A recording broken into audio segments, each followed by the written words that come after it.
ಇನ್ನು micro finance ಸುಗ್ರೀವಾಜ್ಞೆಗೆ ಅಂಕಿತ ಸಿಗಲೇ ಇಲ್ಲ. ಇಡೀ ರಾಜ್ಯ ಸಾಕಷ್ಟು ನಿರೀಕ್ಷೆಗಳನ್ನು ಇಟ್ಟು ಕುಳಿತುಕೊಂಡಿತ್ತು. ಆದರೆ ಕೊನೆಗೂ ಮೈಕ್ರೋ ಫೈನಾನ್ಸ್ ಸುಗ್ರೀವಾಜ್ಞೆಗೆ ಅಂಕಿತ ಸಿಗಲಿಲ್ಲ. ಸರ್ಕಾರದ ಮೈಕ್ರೋ ಫೈನಾನ್ಸ್ ಸುಗ್ರೀವಾಜ್ಞೆ ವಾಪಸ್ ಆಗಿದೆ. ಮೈಕ್ರೋ ಫೈನಾನ್ಸ್ಗಳ ವಿರುದ್ಧ ಏನು ಜಾರಿಗೆ ತರಲಾಗಿತ್ತು, ಈ ಸುಗ್ರೀವಾಜ್ಞೆಗೆ ರಾಜ್ಯಪಾಲರು ಅಂಕಿತ ಹಾಕಲೇ ಇಲ್ಲ. ಇನ್ನು ಸ್ಪಷ್ಟನೆ ಕೇಳಿ ಸುಗ್ರೀವಾಜ್ಞೆ ವಾಪಸ್ ಕಳಿಸಿಕೊಟ್ಟಿದ್ದಾರೆ ಗೆಹ್ಲೋಟ್ ಅವರು. ಫೈನಾನ್ಸ್ ಸುಗ್ರೀವಾಜ್ಞೆ ವಾಪಸ್ ಕಳಿಸೋದಕ್ಕೆ ಕಾರಣ ಏನು?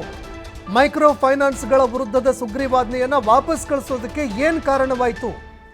ಸುಗ್ರೀವಾಜ್ಞೆಯಿಂದ ಸಾಲ ಕೊಟ್ಟವರಿಗೆ ಪಡೆದವರಿಗೆ ಏನು ಎಫೆಕ್ಟ್ ಆಗುತ್ತೆ ಅನ್ನುವಂಥದ್ದು ಕೂಡ ಇಲ್ಲಿ ಸಾಕಷ್ಟು ಪ್ರಶ್ನಾರ್ಥಕವಾಗ್ತಾ ಇದೆ. ಇನ್ನು ರಾಜ್ಯಪಾಲ ಥಾವರ್ ಚಂದ್ ಗೆಹ್ಲೋಟ್ ಅವರೇನೋ ಆಯಿತು, ಅದಕ್ಕೆ ಅಂಕಿತ ಹಾಕಲಿಲ್ಲ, ಮಣೆ ಹಾಕಲಿಲ್ಲ, ಕಾನೂನು ಆಗಿಸಲಿಲ್ಲ. ಆದರೆ ಇದರಿಂದ ಆಗುವಂತಹ ಒಂದು ಸಮಸ್ಯೆಗಳೇನು? ಈಗಾಗಲೇ ಇಡೀ ರಾಜ್ಯದಾದ್ಯಂತ ಅನೇಕರು ಆತ್ಮಹತ್ಯೆಗೆ ಶರಣಾಗ್ತಾ ಇದ್ದಾರೆ. ಇನ್ನೂ ಕೆಲವರು ಮೈಕ್ರೋ ಫೈನಾನ್ಸ್ಗಳ ಕಿರುಕುಳ ತಾಳಲಾರದೆ ಊರನ್ನೇ ಬಿಟ್ಟು ಕುಟುಂಬ ಸಮೇತರಾಗಿ ಊರನ್ನೇ ಬಿಟ್ಟು ಹೋಗ್ತಾ ಇದ್ದಾರೆ. ಈ ನಡುವೆ ರಾಜ್ಯ ಸರ್ಕಾರ ಸುಗ್ರೀವಾಜ್ಞೆ ಹೊರಡಿಸಿತ್ತು. ಸುಗ್ರೀವಾಜ್ಞೆಗೆ ಥಾವರ್ ಚಂದ್ ಗೆಹ್ಲೋಟ್ ಅವರು ಅಂಕಿತ ಹಾಕಬೇಕಾಗಿತ್ತು, ಆದರೆ ವಾಪಸ್ ಕಳಿಸಿದ್ದಾರೆ. ಇದರಿಂದ ಏನು ಸಮಸ್ಯೆ ಆಗುತ್ತೆ ಅನ್ನುವಂತಹ ಕೆಲವು ಪ್ರಶ್ನೆಗಳು ಎದುರಾಗ್ತಾ ಇರುವಂಥದ್ದು. ಇನ್ನು ರಾಜ್ಯಪಾಲರು ಇದನ್ನು ವಾಪಸ್ ಕಳಿಸಿದ್ದು ಯಾಕೆ ಕಳಿಸ್ಕೊಟ್ರು ಅಂತ ನೋಡಿದಾಗ ಸುಗ್ರೀವಾಜ್ಞೆಯಲ್ಲಿ ಸಾಲ ಪಡೆದವರ ರಕ್ಷಣೆಗೆ ಮಾತ್ರ ಗಮನ ಹರಿಸಲಾಗಿದೆ. ಯಾರು ಸಾಲ ಪಡೆದುಕೊಂಡಿದ್ದಾರೆ ಅವರ ರಕ್ಷಣೆಗೆ ಮಾತ್ರ ಇಲ್ಲಿ ಗಮನ ಹರಿಸಿದ್ದಾರೆ. ಸಹಜ ನ್ಯಾಯದ ಅಡಿಯಲ್ಲಿ ಯಾರು ಸಾಲ ಕೊಟ್ಟಿದ್ದಾರೆ ಅವರ ರಕ್ಷಣೆ ಎಲ್ಲೂ ಕೂಡ ಕಾಣಿಸ್ತಾ ಇಲ್ಲ. ಯಾರು ಸಾಲ ಕೊಟ್ಟಿದ್ದಾರೆ ಅವರ ರಕ್ಷಣೆ ಇಲ್ಲ ಆಗ್ತಾ ಇಲ್ಲ. ಸುದೀರ್ಘ ಅವಧಿಯಲ್ಲಿ ಇದು ಮಾರಕ ಆಗತ್ತೆ ಅಂತ ವಾಪಸ್ ಕಳಿಸಿದ್ದಾರೆ. ಮೈಕ್ರೋ ಫೈನಾನ್ಸ್ನಲ್ಲಿ 3 ಲಕ್ಷಕ್ಕಿಂತ ಜಾಸ್ತಿ ಸಾಲ ಕೊಡೋ ಹಾಗಿಲ್ಲ. ಈ ಮೈಕ್ರೋ ಫೈನಾನ್ಸ್ಗಳಿಂದವೆ, ಅದರಲ್ಲಿ 3 ಲಕ್ಷಕ್ಕಿಂತ ಜಾಸ್ತಿ ಕೊಡೋ ಹಾಗಿಲ್ಲ ಸಾಲ. ಆದರೆ ನೀವು 5 ಲಕ್ಷ ದಂಡ ಹೇಗೆ ಒದಗಿಸಿ ಕೊಡ್ತೀರಿ? ಸಾಲ ಪಡೆಯುವವರ ಬಳಿಯಲ್ಲಿ ಏನಾದರೂ ದಾಖಲೆಗಳನ್ನು ತೆಗೆದುಕೊಳ್ಳಬಾರ್ದಾ? ಅದೇ ರೀತಿಯಾಗಿ ನೀವು ಈ ದಾಖಲೆಗಳನ್ನು ಪಡೆದುಕೊಳ್ಳಬಾರ್ದು ಅಂತ ಹೇಳಿದ್ದೀರಿ ಅಂತಂದರೆ ಇದು ಸರ್ಕಾರಿ ಸಂಸ್ಥೆಗಳ ಸಾಲದ ವೇಳೆ ಅನುಸರಿಸಬೇಕಾದಂತಹ ಸ್ಥಿತಿ ಕೂಡ ಎದುರಾಗಬಹುದು. ಶಿಕ್ಷೆ ಪ್ರಮಾಣ 10 ವರ್ಷ ವಿಧಿಸಲಾಗಿದೆ. ಶಿಕ್ಷೆ ಪ್ರಮಾಣದಲ್ಲಿ ಯಾವುದೇ ಲಾಜಿಕ್ಕೇ ಇಲ್ಲ. ಅಂದರೆ ಈ ಶಿಕ್ಷೆಯ ಪ್ರಮಾಣ ಏನಿದೆ ಇದನ್ನು ಲಾಜಿಕ್ ಆಗಿ ಬಳಕೆ ಮಾಡಿಲ್ಲ. ಪ್ರಾಮಾಣಿಕವಾಗಿ ಸಾಲ ಕೊಟ್ಟವರಿಗೂ ಇದು ಎಫೆಕ್ಟ್ ಆಗುತ್ತೆ. ಪ್ರಾಮಾಣಿಕವಾಗಿ ಸಾಲ ಮರುಪಾವತಿ ಮಾಡೋರಿಗೂ ಕೂಡ ಸಮಸ್ಯೆ ಉಂಟಾಗತ್ತೆ.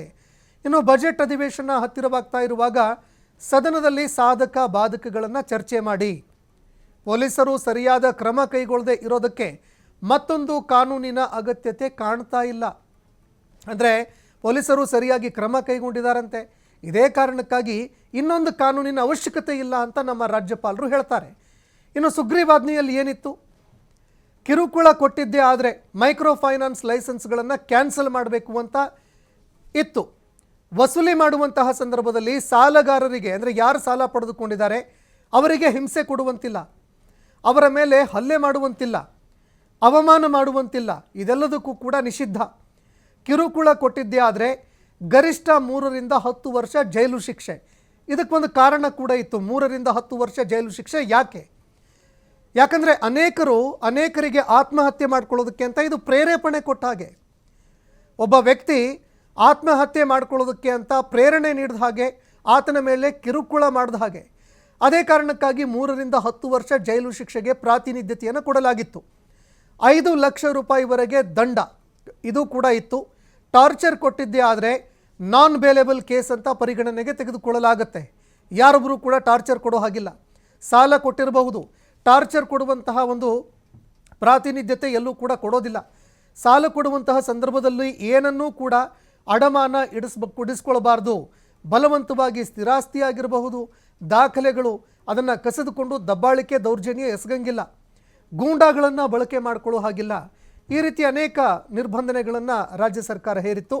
ಆದರೆ ಈಗ ರಾಜ್ಯಪಾಲರು ಇದಕ್ಕೆ ಫುಲ್ ಸ್ಟಾಪ್ ಇಟ್ಟಿದ್ದಾರೆ.